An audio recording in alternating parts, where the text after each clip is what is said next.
What's up, y'all? Yesterday. Yesterday's game, bro. We lost again. I'm not happy. I'm smiling, but I'm not happy at all. I'm just thinking, like, this is our third game straight we have lost. And we lost this game strictly because we keep trying to play from the back end. And then on top of that, we lost because so many people keep trying to make plays that are not beneficial. They trying to make plays for themselves versus making plays that would benefit the team. So, like, for example, um, it's certain plays that could have been like resolved. You know what I'm saying? Like, it's certain plays that could have just been okay, a little bit of yards. Like, for example, it was a play that Emmanuel Forbes did. It was a play that Kendall Fuller did. It was a play that Benjamin St. Juice did.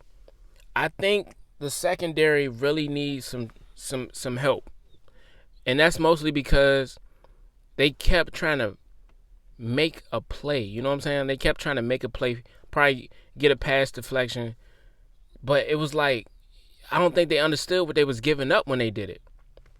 Because most of them, they all three did the same thing. All three of them did the same exact thing against what's his name? I forgot the Bears wide receiver.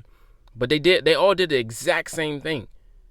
They bit too much and tried to go for the pass deflection and ended up leaving up the whole field to my mans. Like, they left the field wide open, and everybody did that.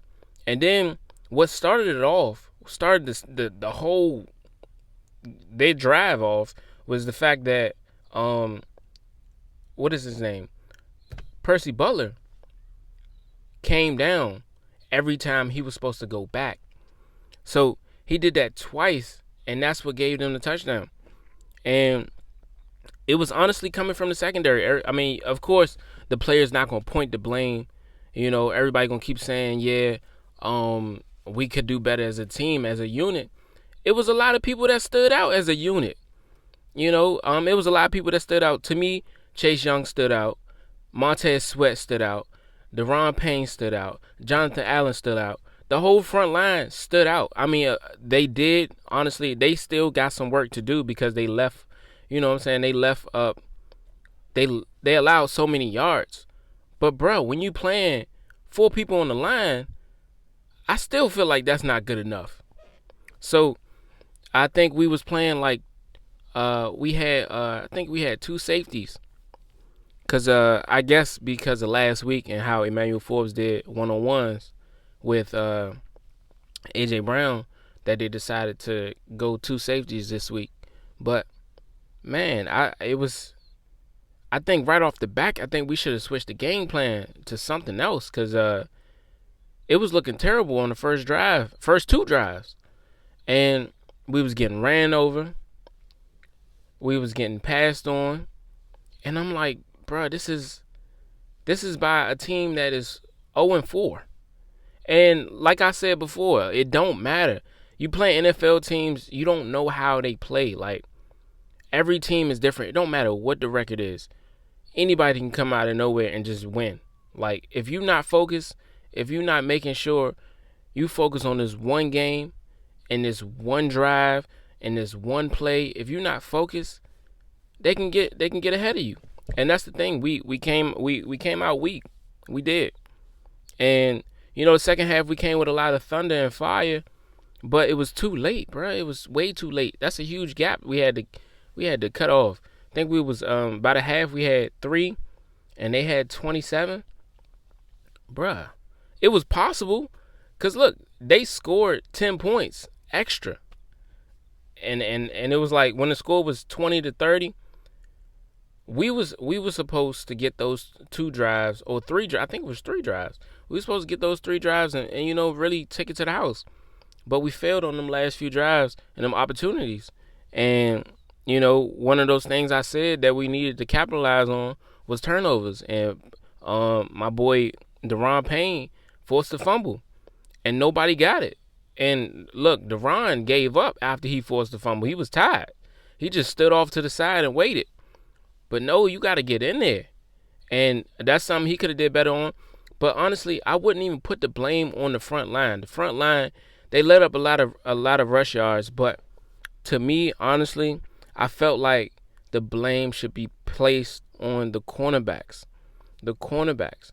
And everybody is thinking about firing uh, Jack Del Rio and Ron Rivera, but I wouldn't put the blame there. I think it's the players. The players, they thinking something there when there's really nothing there. Or when they thinking something there, they giving up too much. It's too big of a risk.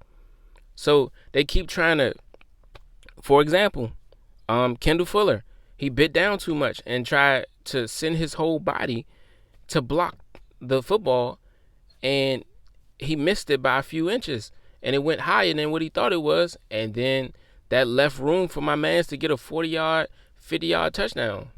And it happened every time. Every time this man got a touchdown, it happened the same way. I don't know about the last one, but because my game cut off for me in the middle of it. And then, like, honestly, the defense need a lot of work.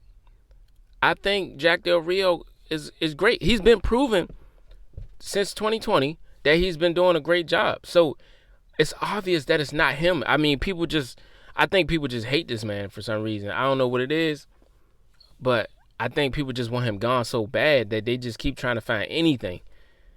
We lost by 1 point. Look, get rid of it's Jack. Like, bro, relax. It's not Jack. It's the players. We just didn't capitalize when we first had the first half. Like I said, when we first had the first half. When we first had the first drive, bro, we didn't capitalize.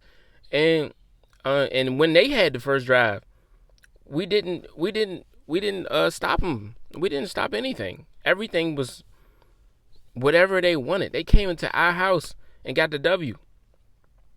Our house. And man, like we can't do anything about that. And I think what we needed to do was just focus, and everybody stop trying to build their stats up and just focus on making the play. Make the play. Like, if you gotta overdo it and oversell it and give up so many yards for one play, you shouldn't be doing it. But man, I appreciate y'all for listening, bro. I mean, I got some more to talk about. I'm definitely gonna go into detail. And bruh, just make sure y'all subscribe to the channel, bruh. And I'm gonna have some more videos for y'all, man. We're going up this weekend. We got a lot to say. And man, definitely donate to the channel if you feel like you want to donate, man. I greatly appreciate it. And I would love if y'all donate to the channel, man. We just starting, and it's a button at the bottom of the video. Is a money sign with a heart in it. If you want to give $1, if you want to give 10, if you want to give 100, man, go ahead, do your thing, man. I greatly appreciate you, man. And we're gonna figure this out. But the problem is not Eric Bieniemy. The problem is not Eric Bieniemy could do a little bit more. He can be a little bit more aggressive. And people keep trying to say that it's Ron Rivera and Jack Del Rio, but it's like, bro, like, they saying like, oh, okay, Jack Del Rio could have been more aggressive in the last game we had when we was 30-31 against the Eagles, and we should have went for 2. Yeah, I feel the same way, but I don't know who to put the blame on. I don't know if it was Ron that called that one, or if it was Eric Bieniemy. So sometimes we don't know everything, you know what I'm saying? So sometimes you gotta sit back and just watch, man, and just sometimes you gotta put the blame on the whole team. Like, they should have went for 2. And just leave it there. Don't be putting the blame on Jack Del Rio or Ron Rivera, because sometimes you don't even know. You don't know who could have made that call. But yeah, though, greatly appreciate y'all, man, and we definitely gonna keep going up. And I'm gonna have some more videos for y'all this weekend too. And